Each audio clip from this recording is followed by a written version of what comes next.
Hello. Welcome to the Legislative Building here in Raleigh, North Carolina. My name is Sydney, and I'll be your guide today. We are on a 360 virtual tour, so feel free to look around at any point while I'm talking, and feel free to see all the sides of the Legislative Building as if you were here with us in person. And if you happen to see something that I don't cover today, remember that and ask me if you ever have a chance to come see us in person. So now take a moment and enjoy a bird's eye view of the legislative complex from above.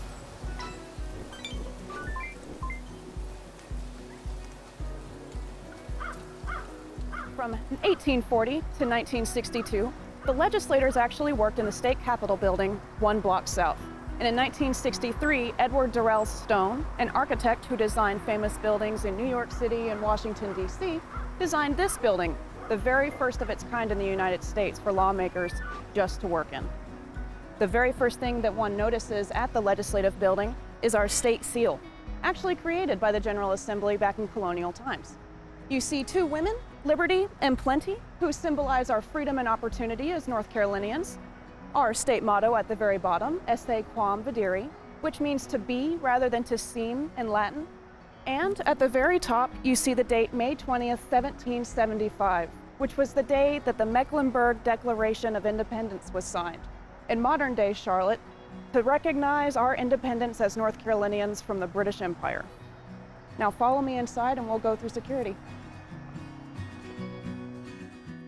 Welcome to the South Lobby, the entrance where each visitor and guest comes in to do our security screening process managed by the North Carolina General Assembly Police Department, as demonstrated by the building guide supervisor, Melissa. Because of the North Carolina General Assembly Police Department's work, our building is one of the safest places in North Carolina. Now, right behind me, you can see our beautiful grand red staircase, comprised of 51 steps that leads up to our 3rd floor.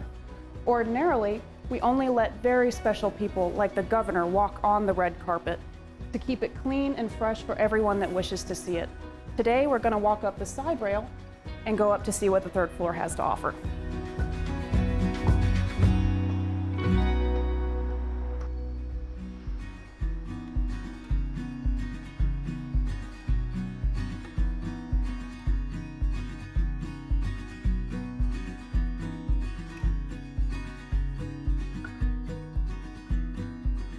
Welcome to the 3rd floor, where the public can see our House and Senate galleries, as well as our rooftop terrace, which we'll visit in just a moment.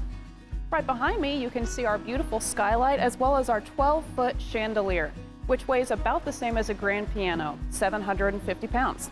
Now, on either side of me, you can see our display cases, which detail different parts of life in North Carolina, and I hope that you can see it one day in person. Now, follow me out to the roof.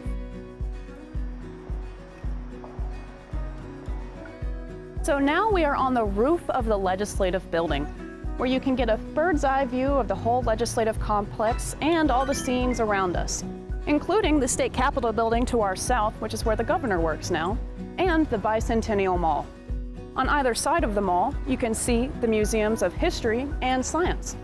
Now on the roof itself, you can see our 5 skylights and our 4 planters, which are filled with shrubs that complement the copper and stone of the pyramids.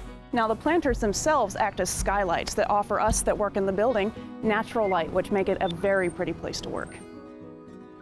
So now follow me inside to the House Gallery.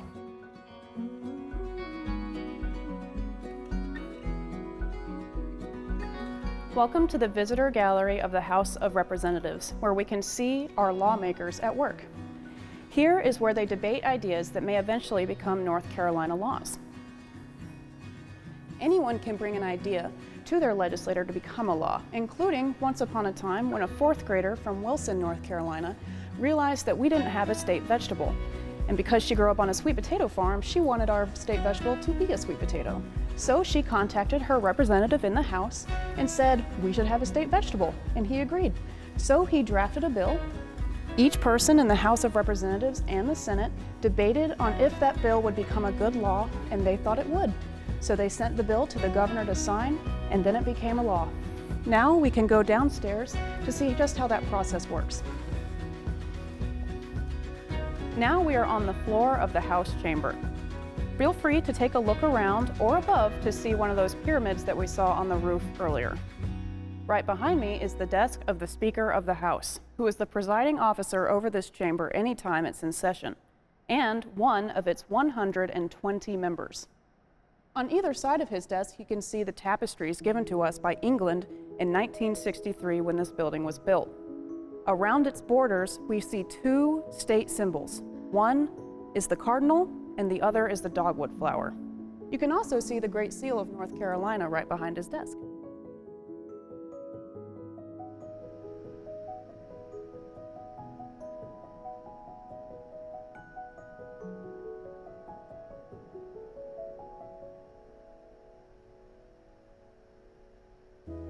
Now we'll take a closer look at these voting boxes that each member uses to vote yes or no on a bill that's being presented to their chamber. This green button is for voting yes, red is for voting no, but you might also see this white button, which members use if they wish to address every person in the room. They push this button, and the speaker is alerted that they wish to speak, and then they use their microphones.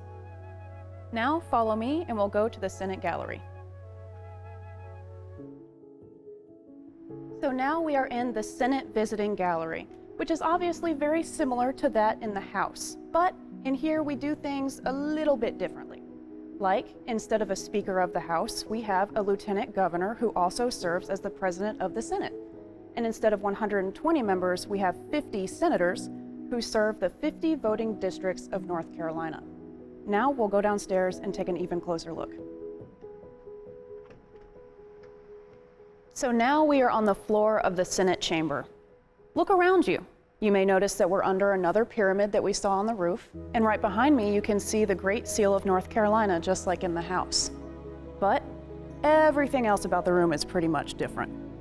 If you see on the floor, there are 50 gold stars that represent the 50 voting districts of North Carolina, and the seats are all made out of leather, and at the very top, it features gold embossing if that senator has purchased their chair. That embossing just says their name on it, as you can see right over here. You may also notice 12 portraits of important North Carolinians throughout history.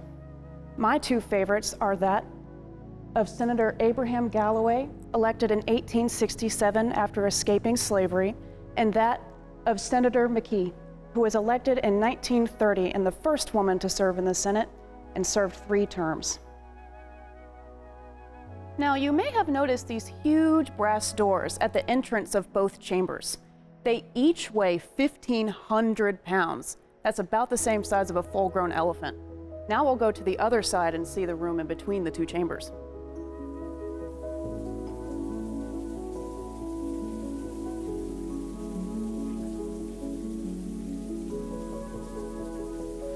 Welcome to the rotunda, a very special room in between the House and the Senate chambers. If you look around, you may see a few things that look familiar, like another pyramid, or our 12-foot chandelier that we covered upstairs that hangs over our water garden. Now, right behind me is a chapel that goes under that red staircase that we saw before, where anyone is welcome to visit. And in between the chapel doors hangs a painting of Virginia Dare, the first child born to English parents in what would become North Carolina. Now, if you follow me downstairs, we'll see another beautiful piece of art that hangs in this building. Welcome back to the first floor of the Legislative Building, where our 40-foot wide mural called North Carolina is for the Children hangs. It was painted in 1994 by a Gaston County art teacher named James Biggers, and is meant to look like a map unfurled from west coast to east coast, from mountains to ocean, and depicts children all across North Carolina playing with different toys meant to symbolize industries in North Carolina. You may also notice 12 different state symbols in the painting itself. And if you can't see them here, we hope you have an opportunity to come and look in person. Thank you so much for joining us today on a virtual tour of the North Carolina Legislative Building. We hope that you have the opportunity to visit us here in person very soon.